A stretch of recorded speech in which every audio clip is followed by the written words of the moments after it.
Everyone, स्वागत है आपका अमर स्टडी मित्र के यूट्यूब चैनल पर। मैं अमर कुमार आज आप लोगों के लिए लेकर आया हूं काफ़ी इंपॉर्टेंट टॉपिक। यहां से एक क्वेश्चन जो है विभिन्न एग्जाम में पूछा जाता है।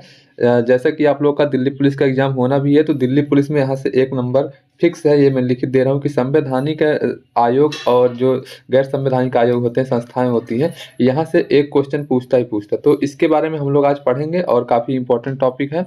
यहाँ से एक नंबर तो ये मेरी तरफ से श्योर है कि यहाँ से एक नंबर जो है एक क्वेश्चन यहाँ से बनेगा। ठीक है, अगर आप लोग एसएससी सीएचएसएल का एग्जाम देने जा रहे हैं तो आप लोग भी इसको देख सकते हैं, एसएससी सीएचएसएल वाले, क्योंकि सीएचएसएल के लिए काफ़ी ज़्यादा इंपॉर्टेंट है।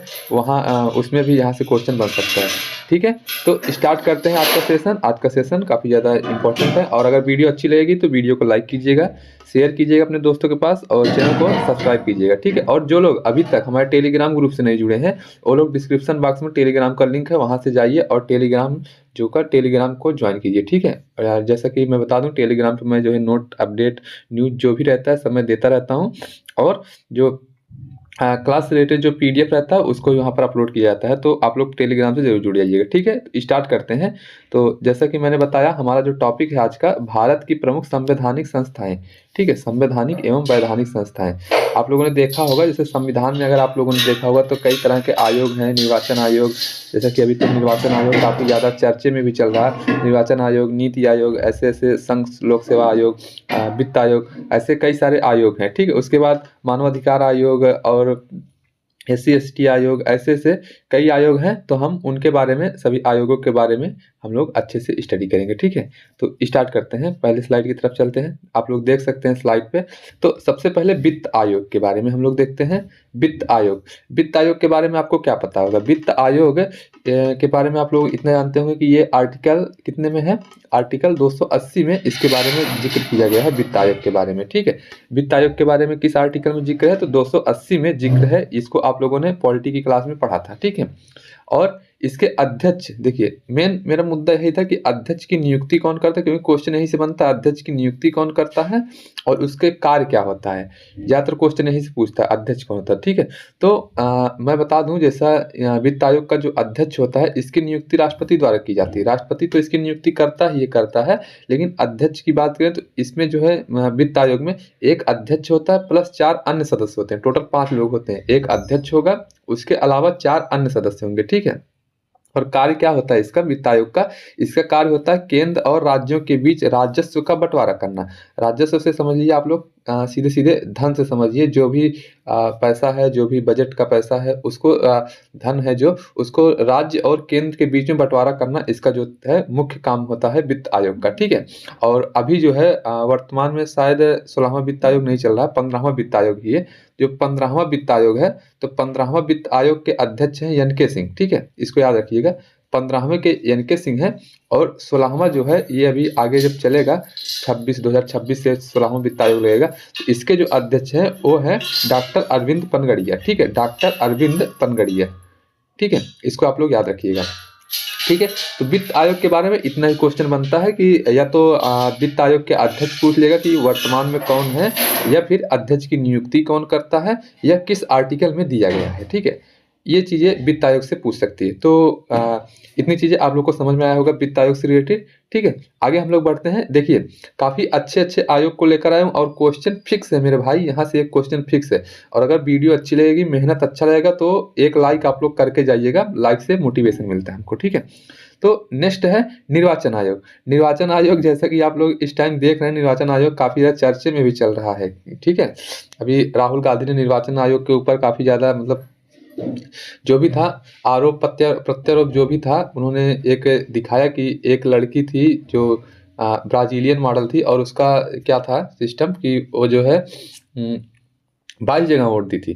तो इस तरीके से कुछ निर्वाचन आयोग के ऊपर इस टाइम जो है क्या नाम बोलते उसको, आरोप भी लग रहे हैं। तो इस नाते निर्वाचन आयोग कहीं ना कहीं हाईलाइट हुआ है, तो निर्वाचन आयोग क्वेश्चन बन सकता है। देखिए, हमको आपको राजनीति, देखिए राजनीति में तो थोड़ा बहुत भागीदारी करना चाहिए, लेकिन अभी आप स्टूडेंट हैं तो ज़्यादातर आप पढ़ाई पर ध्यान दीजिए। ठीक है, तो तो निर्वाचन आयोग के बारे में हम लोग देखते हैं। निर्वाचन आयोग में जैसा कि आप लोग जानते हैं, निर्वाचन आयोग मुख्य निर्वाचन आयुक्त CEC, ठीक है। मुख्य निर्वाचन आयुक्त होता है, ठीक है। और नियुक्ति कौन करता है, वो राष्ट्रपति द्वारा किया जाता है। जो इसका अध्यक्ष होता है निर्वाचन आयोग का, उसको मुख्य निर्वाचन आयुक्त कहते हैं, ठीक है। उसकी नियुक्ति कौन करता है, तो राष्ट्रपति जी उसकी नियुक्ति करते हैं, राष्ट्रपति, ठीक है। कौन है वर्तमान में अध्यक्ष, वर्तमान में अध्यक्ष कौन है, वर्तमान में है ज्ञानेश कुमार, हाँ ज्ञानेश कुमार करके ही वर्तमान में जो है अध्यक्ष है। नाम याद रखिएगा, एक इसको मैं श्योरिटी ले रहा हूँ कि निर्वाचन आयोग से एक क्वेश्चन बनेगा, ठीक है। तो वर्तमान में इसके अध्यक्ष कौन है, ज्ञानेश कुमार है। और निर्वाचन आयुक्त, जो कहने का मतलब जो मुख्य निर्वाचन आयुक्त है वह ज्ञानेश कुमार है। नियुक्ति कौन करता है, राष्ट्रपति करता है। और इसके कार्य क्या होते हैं निर्वाचन आयोग के, तो स्वतंत्र एवं निष्पक्ष चुनाव कराना, ठीक है, ये भी इसका कार्य होता है। पार्टियों को राष्ट्रीय पार्टी या राजकीय पार्टी, जो भी पार्टियां होती हैं उनका दर्जा देना, ये भी चुनाव आयोग के हाथ में होता है। चुनाव आयोग आचार संहिता लगाता है, ये भी चुनाव आयोग के हाथ में होता है, ठीक है। इस तरीके से, हाँ, और पार्टियों को जो चुनाव चिन्ह वितरण होता है, चुनाव चिन्ह दिया जाता है, ये सब कार्य जो है मोटी मोटा, आप लोग सब लोग चुनाव से रिलेटेड है, चुनाव को जान रहे हैं, चुनाव देने भी जा रहे हैं, तो आप लोग समझ रहे होंगे क्या क्या कार्य चुनाव आयोग कराता है, ठीक है। तो ये सब कार्य है जो चुनाव आयोग के द्वारा कराए जाते हैं। और बात करें, हाँ, इसमें चुनाव आयोग में जो निर्वाचन आयोग होता है, तो निर्वाचन आयोग जो ये आर्टिकल है, ये 324 से 324 में दिया है, ठीक है। आर्टिकल 324 में दिया गया है निर्वाचन आयोग के बारे में, ठीक है। इसकी स्थापना जो था ये 25 जनवरी 1950 को, 25 जनवरी 1950 को इसकी जो है स्थापना होती है। 25 जनवरी 1950 को स्थापना होती है और मुख्यालय इसका नई दिल्ली में है। इतना आप लोग याद रखिएगा, ठीक है। देखिए, निर्वाचन आयोग किस आर्टिकल में, आर्टिकल 324 में, स्थापना 25 जनवरी 1950 को। इसी नाते 25 जनवरी को मतदाता दिवस भी मनाया जाता है, ठीक है। इसको भी याद रखिएगा, मतदाता दिवस। देखिए, क्वेश्चन से ही क्वेश्चन बन रहा है। 25 जनवरी को मतदाता दिवस इसी नाते मनाया जाता है क्योंकि 25 जनवरी 1950 को निर्वाचन आयोग की स्थापना होती है, ठीक है। आर्टिकल 324 में दिया गया है। अध्यक्ष जो है वर्तमान में ज्ञानेश कुमार है और नियुक्ति जो है ये राष्ट्रपति द्वारा किया जाता है, ठीक है। आगे बढ़ते हैं, आगे हम लोग चलेंगे तीसरे नंबर पर। हमारा तीसरे नंबर पर है संघ लोक सेवा आयोग, UPSC, union public service commission, ठीक है। तो यूपीएससी के बारे में देखेंगे तो यूपीएससी का जो अध्यक्ष होता है वो राष्ट्रपति द्वारा नियुक्त होता है। इसके द्वारा, इसका भी अध्यक्ष राष्ट्रपति द्वारा नियुक्त। देखिए, वैसे तो देखा जाए राष्ट्रपति को इतनी शक्तियां है ना, वास्तविक रूप से नहीं, क्या बोलते हैं उसको, समझ लीजिए, मतलब शब्द नहीं मिल रहा मुझको, क्या बोलते हैं उसको। तो राष्ट्रपति के पास शक्तियां बहुत है, लेकिन अगर उसको आप व्यवहारिक रूप में देखेंगे, मतलब व्यवहारिक रूप से उसके पास शक्तियां हैं, लेकिन रियल में क्या शक्तियां हैं आप लोग जानते हैं। कहीं न कहीं भारत का राष्ट्रपति एक कठपुतली की तरह बनकर काम करता है, ठीक है। सारे जो भी डिसीजन रहता है, जो भी उसको कार्य करना रहता है, सब मंत्रिमंडल की सलाह पर किया जाता है। और मंत्रिमंडल अगर कोई चीज़ कहता है तो उसके लिए कभी-कभी राष्ट्रपति बाध्य भी हो जाता है। यहाँ तक कि ये स्वविवेक का प्रयोग करने की शक्ति है राष्ट्रपति के पास, लेकिन तब भी राष्ट्रपति जो है बाध्य हो जाता है। जैसे अभी धन विधेयक का बात करें तो धन विधेयक में राष्ट्रपति बाध्य हो जाता है कि उसको अनुमति देना ही है, उसकी सहमति देनी ही देनी है, ठीक है। इस तरीके से तो व्यवहारिक रूप से शक्तियां तो बहुत हैं, देखा जाए तो बहुत शक्तियां हैं। जितने भी बड़े पद हैं सबकी नियुक्ति राष्ट्रपति कर रहा है। यहाँ तक प्रधानमंत्री, संघ लोक सेवा आयोग के अध्यक्ष, उसके बाद उपराष्ट्रपति की नियुक्ति कर रहा है, मुख्य न्यायाधीशों की नियुक्ति कर रहा है। तो मतलब काफ़ी ज़्यादा इसके पास शक्तियां हैं, विधायी शक्तियां, कार्यकारी शक्तियां, ठीक है, वित्तीय शक्तियां, सभी शक्तियां हैं। लेकिन व्यवहारिक रूप में देखा जाए शक्तियां हैं, बट वास्तविक रूप में कितनी शक्तियां वो आप लोग जानते हैं, ठीक है। इसकी कार्य के बारे में बात करते हैं संघ लोक सेवा आयोग के। तो ये सिविल सेवा परीक्षा एवं भर्ती से संबंधित सलाह देना, जो सिविल सेवा परीक्षा होता है उसकी यह भर्ती कराता है और उससे संबंधित जो भी सलाह रहता है वो देता है। इसके बारे में जो है जिक्र जो है ये आर्टिकल 315 में है, ठीक है, 315 में है। 312 से 323, 315 से 323 ऐसे आप समझिए। हाँ, 315 में एग्जैक्ट यूपीएससी 315 में दिया गया है, ऐसे पूछता है, लेकिन 315 से 323 के बीच में है और भाग 14 में है, ठीक है। इसको याद रखिएगा, इतना चीज़ याद रखिएगा।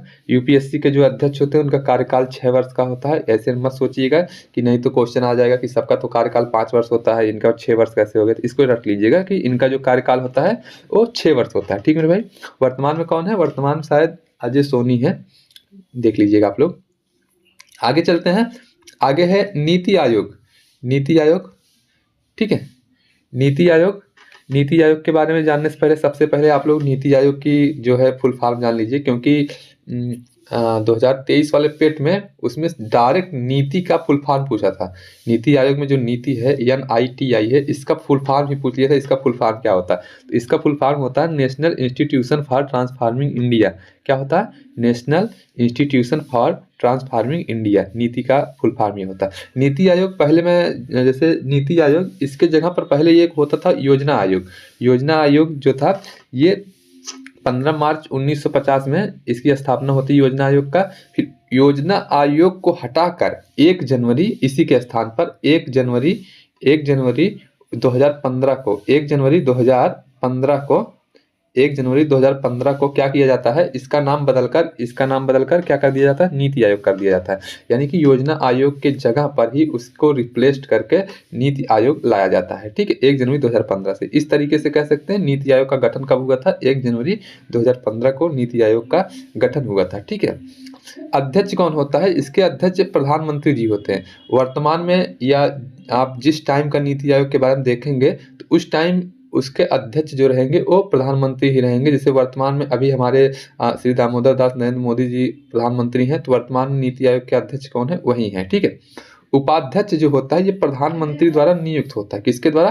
प्रधानमंत्री के द्वारा। हाँ, आप लोग कमेंट बॉक्स में बताएंगे, ये क्वेश्चन आपके लिए है कि वर्तमान में नीति आयोग का उपाध्यक्ष कौन है। ठीक है, इसको आप लोग कमेंट बॉक्स में बताइएगा, मैं आपके आंसर का इंतजार करूंगा। जो लोग भी वीडियो देखते हैं अच्छे से वो लोग जो है आंसर देने का ट्राई कीजिएगा, मैं जो है आप लोग के आंसर का इंतजार करूंगा। नेक्स्ट है इसके कार्य के बारे में। तो इसका कार्य जो होता है ये नीति निर्धारण और आर्थिक विकास की दिशा तय करना है। किस तरीके की नीतियां बनाई जाए, किस तरीके से राष्ट्र को विकास में भागीदारी दिया जाए कि राष्ट्र का विकास हो, ये सब नीतियां जो है कहीं न कहीं नीति आयोग बनाता है। और इसके हेड भी जो है हमारे अध्यक्ष भी जो है वो प्रधानमंत्री जी हैं। ठीक है, तो सारी नीतियां यहीं से बनती है कि क्या लाया जाए, किस तरीके की नीति बनाई जाए कि हमारा देश, हमारा भारत देश एक वैश्विक स्तर पर या राष्ट्रीय स्तर पर भी विकास कर सके। ठीक है, तो ये सब नीतियां जो है नीति आयोग के द्वारा बनाई जाती है। ठीक है, आगे बढ़ते हैं। आगे है नियंत्रक एवं महालेखा परीक्षक, कंट्रोलर ऑफ ऑडिटर जनरल ऐसे होता है। ठीक है, इसके बारे में तो इसको बताने से पहले आप लोग अगर वीडियो को लाइक नहीं किए हैं तो वीडियो को लाइक कर दीजिएगा। काफ़ी मेहनत से वीडियो बना रहा हूँ, सुबह उठकर, टाइम भी नहीं मिलता है। ठीक है, तो अभी मैं समझ लो क्लास करने जाना है मुझे यूनिवर्सिटी में। ठीक है, तो उससे भी पहले मैं क्लास करने जाने से पहले सुबह उठकर खाना पीना और सब काम रहता है, उसके अलावा मैं टाइम निकाल कर वीडियो बना रहा हूँ। तो अगर वीडियो अच्छी लगे, मेहनत अच्छा लगे, ऐसे नहीं कि नहीं अच्छा नहीं है तब भी लाइक कर दिए, अच्छा है अगर कंटेंट आपके काम का है या यहाँ से आपको लगता है कि नहीं हाँ क्वेश्चन बन सकता है, ये तो मैं श्योरिटी दे रहा हूँ कि क्वेश्चन बनेगा। अब आपको क्या लगता है कि बनेगा कि नहीं बनेगा? तो अगर कंटेंट अच्छा है, अच्छी चीज़ें मैं बता रहा हूँ तो प्लीज़ करके लाइक जरूर कर दीजिएगा। ठीक है, तो अगला है नियंत्रक एवं महालेखा परीक्षक। नियंत्रक एवं महालेखा परीक्षक के बारे में कहाँ दिया गया है? तो ये आर्टिकल 148 में दिया गया है। कहाँ दिया गया है? आर्टिकल 148 में दिया गया, इसको याद रखिएगा। इसका डायरेक्ट क्वेश्चन पूछता है कि नियंत्रक एवं महालेखा परीक्षक का क्या कार्य क्या होता है, या इसकी नियुक्ति कौन करता है, या किस अनुच्छेद में। तो इतना ही याद रखिए। तो नियुक्ति जो है इसका राष्ट्रपति द्वारा की जाती है, और कार्य जो है नियंत्रक एवं महालेखा परीक्षक का, तो इनका कार्य होता है सरकार के खातों का ऑडिट करना। ठीक है, सरकार के खातों का ऑडिट करना इनका जो है इनका कार्य होता है नियंत्रक एवं महालेखा परीक्षक का। ठीक है, आगे बढ़ते हैं। इसके बारे में देखिए ज़्यादा नहीं है, वही आर्टिकल आप लोग याद कर लीजिएगा और नियुक्ति कौन करता है ये याद कर लीजिएगा। ठीक है, अगला है राष्ट्रीय मानवाधिकार आयोग, NHRC। ठीक है, NHRC है राष्ट्रीय मानवाधिकार आयोग। इसके अध्यक्ष कौन होते हैं? तो इसके अध्यक्ष भारत के पूर्व मुख्य न्यायाधीश या सर्वोच्च न्यायालय के न्यायाधीश होते हैं। यह तो पूर्व मुख्य न्यायाधीश होगा या सर्वोच्च न्यायालय के कोई भी न्यायाधीश हो सकता है, ऐसी सिस्टम है। राष्ट्रीय मानवाधिकार आयोग के अध्यक्ष नेशनल ह्यूमन क्या बोलेंगे इसको, राइट काउंसिल। हाँ ठीक है, तो इसके कौन होते हैं अध्यक्ष? भारत के पूर्व मुख्यमंत्री न्यायाधीश, मुख्य न्यायाधीश या भारत के पूर्व मुख्य न्यायाधीश या सर्वोच्च न्यायालय के न्यायाधीश इसके अध्यक्ष होते हैं। नियुक्ति कौन करता है? तो नियुक्ति जो है ये राष्ट्रपति द्वारा की जाती है। NHRC जो होता है आयोग, मतलब राष्ट्रीय मानवाधिकार आयोग जो होता है, उसके अध्यक्ष की नियुक्ति कौन करता है? तो राष्ट्रपति महोदय करते हैं। कार्य कितना होता है इसका? कार्य क्या होता है? तो कार्य जो होता है ये मानवाधिकारों की सुरक्षा और संवर्धन करना। जो भी मानवाधिकार है उनकी सुरक्षा करना, उनका संवर्धन करना। देखिए आपको लगता होगा कि आप जो है भारत के नागरिक हैं, ठीक है? क्या आपको लगता है कि आप भारत के नागरिक हैं? वो है भी कि जैसे भारत में एकल नागरिकता है, तो आप ये तो है नहीं कि अगर मैं उत्तर प्रदेश का हूँ तो एक नागरिकता मेरे पास उत्तर प्रदेश की है, एक भारत की है, ऐसी चीज़ें है नहीं। आप भारत के नागरिक हैं, ये सही बात है। लेकिन आप भारत के नागरिक होने के साथ-साथ एक ह्यूमन भी हैं, मानव भी हैं, ठीक है? इस स्तर पर मानव को एक प्रकार से इस टाइम जो है संसाधन भी माना जा रहा है, और मानो अगर आप भारत के ही नागरिक हैं, तो भारत की ज़िम्मेदारी है ही आपकी रक्षा करना। साथ ही साथ विश्व में भी कई संस्थाएँ ऐसे चल रही हैं कि अगर मानव से रिलेटेड, जैसे मानवाधिकार की सुरक्षा के लिए मानवाधिकार आयोग, ऐसे-ऐसे कई सारी संस्थाएँ हैं, जो अगर आपके सिस्टम में आपके स्वतंत्रता का हनन होता है, जो स्वतंत्रता भारत में मिली है संविधान के द्वारा वो तो ठीक है, उसके अलावा भी मानवाधिकार में भी कई सारी तरह की चीज़ें लिखी गई हैं। तो उससे भी रिलेटेड अगर आपका कोई हनन हो रहा है, तब भी आप जो है आप एक्शन लिया जा सकता है, सरकार के ऊपर एक्शन लिया जा सकता है। तो इस तरीके के प्रावधान हैं। ये मत सोचिए कि नहीं आप भारत के ही नागरिक हैं, जो भी करेगी भारत सरकार ही करेगी। कुछ चीज़ें हैं जो वो अंतर्राष्ट्रीय स्तर पर भी जाती हैं, ठीक है? तो इतनी चीज़ें आप लोग को समझ में आया। ये सब चीज़ें थी मानवाधिकार आयोग के बारे में, राष्ट्रीय मानवाधिकार आयोग के बारे में। हाँ, और जान लीजिए जो राष्ट्रीय मानवाधिकार आयोग है, इसकी स्थापना 12 अक्टूबर सन 1993 को हुआ था, ठीक है? 12 अक्टूबर 1993 में इसकी स्थापना हुई थी, मुख्यालय नई दिल्ली में है, ठीक है? ये सब चीज़ें हैं इसके बारे में। आगे चलते हैं, आगे है केंद्रीय सतर्कता आयोग। केंद्रीय सतर्कता आयोग, इसमें देखते हैं केंद्रीय सतर्कता आयोग में इसका मुख्य सतर्कता आयुक्त होता है, जो अध्यक्ष होता है इसका, उसको मुख्य सतर्कता आयुक्त कहा जाता है। नियुक्ति ये राष्ट्रपति द्वारा की जाती है इसकी भी, और कार्य जो होता है ये भ्रष्टाचार की रोकथाम और सतर्कता व्यवस्था की निगरानी करना इसका कार्य होता है। भ्रष्टाचार की रोकथाम करना और भ्रष्टाचार की रोकथाम करना और क्या, सतर्कता व्यवस्था की निगरानी करना, ठीक है? इसका गठन जो था ये 1964 में होता है इसका गठन, और केस संथानम समिति थी एक केस संथानम समिति की सिफारिश पर इसकी स्थापना होती है केंद्रीय सतर्कता आयोग की, ठीक है? मुख्यालय की बात करें तो इसका मुख्यालय नई दिल्ली में है, और अध्यक्ष जो होते हैं इसके भी अध्यक्ष जो मुख्य सतर्कता आयुक्त पीएम ही होते हैं, ठीक है? आगे है केंद्रीय सूचना आयोग। केंद्रीय सूचना आयोग, केंद्रीय सूचना आयोग के बारे में बात करें तो यह मुख्य सूचना आयुक्त होता है। नियुक्ति जो होती है इसकी राष्ट्रपति द्वारा होती है, और कार्य जो होता है सूचना का अधिकार अधिनियम के अंतर्गत नागरिकों को सूचना उपलब्ध कराना है, ठीक है? देखिए पहला क्वेश्चन हमने पूछा था, क्या पूछा था कि वर्तमान में नीति आयोग के उपाध्यक्ष क्या है, इसका भी जवाब आप लोग को देना है। और दूसरा ये बताना है कि जो RTE था, राइट टू एजुकेशन नहीं, RTI, राइट टू इंफॉर्मेशन, ठीक है? जो RTI है ये कब लागू होता है, कब आया था, ठीक है? ये इस दोनों क्वेश्चन का जवाब आप लोग कमेंट बॉक्स में दीजिए। अगर आप लोग कमेंट बॉक्स में इसका जवाब देखते हैं तभी मुझे लगेगा कि नहीं आप लोग पूरा वीडियो देखे हैं, नहीं तो ये लगेगा कि आप लोग स्टार्ट तो किया था लेकिन स्किप करके आप चले गए, ठीक है? तो पूरा वीडियो देखिएगा और जैसा भी रहेगा बताइएगा, और इन दोनों क्वेश्चन का जवाब दीजिएगा, ठीक है? आगे ठीक है। थैंक्स फॉर वॉचिंग, ठीक है? देखने के लिए धन्यवाद। अगर आप लोगों ने पूरा वीडियो देखा है और अच्छा लगा है तो उसके लिए भी आप लोगों को बहुत बहुत धन्यवाद कि आपने अपना कीमती समय हमको दिया है, ठीक है? कीमती समय देंगे तभी हम आपके लिए कुछ अच्छा कर पाएंगे, ठीक है? तो मिलेंगे कल और बेहतर कंटेंट के साथ किसी और टॉपिक को लेकर। और हमारा जैसे कि GS सुधा बुक का रिवीजन चल रहा है, तो उससे भी आप लोग उस क्लास से भी कनेक्ट होइए, उसको भी पढ़िए, रीड कीजिए, ठीक है? रिवीजन कीजिए। तो मिलेंगे कल, तब तक के लिए बाय बाय, धन्यवाद दोस्तों।